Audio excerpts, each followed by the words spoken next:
अस्सलाम वालेकुम जी। वालेकुम सलाम। क्या नाम है सर आपका? तारफ अली।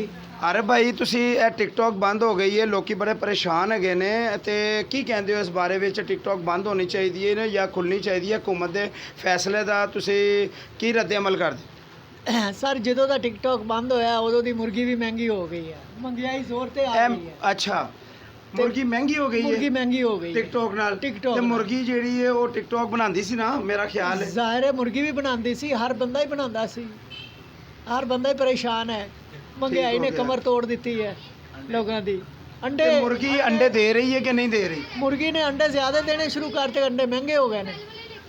ਮੈਂ ਜ਼ਿਆਦਾ ਦੇਣਾ ਉਹ ਪਹਿਲੇ ਟਿਕਟੌਕ ਦੇ ਵਿੱਚ ਅੰਡੇ ਘੱਟ ਦਿੰਦੀ ਸੀ, ਹਾਂਜੀ ਹੁਣ ਤਾਂ ਅੰਡੇ ਜ਼ਿਆਦਾ ਦੇਣ ਲੱਗ ਗਈ ਹੈ। ਹੁਣ ਅੰਡੇ ਜ਼ਿਆਦਾ ਦੇਣ ਲੱਗ ਗਈ ਹੈ। ਤੇ ਹਕੂਮਤ ਨੂੰ ਮੇਰੀ ਤਰਫੋਂ ਪੈਗਾਮ ਹੈਗਾ ਕਿ ਜਨਾਬ ਉਹ ਟਿਕਟੌਕ ਦੇ ਪਾਬੰਦੀ ਲੱਗਣੀ ਚਾਹੀਦੀ ਹੈ, ਕਿਉਂਕਿ ਮੁਰਗੀ ਅੰਡੇ ਜ਼ਿਆਦਾ ਦੇਗੀ ਤੇ ਵਜ਼ੀਰ ਆਜ਼ਮ ਇਮਰਾਨ ਖਾਨ ਦੇ ਕਹਿਣ ਦੇ ਮੁਤਾਬਿਕ ਸਾਡਾ ਜਿਹੜਾ ਕਾਰੋਬਾਰ ਉਹ ਚੱਲੇਗਾ।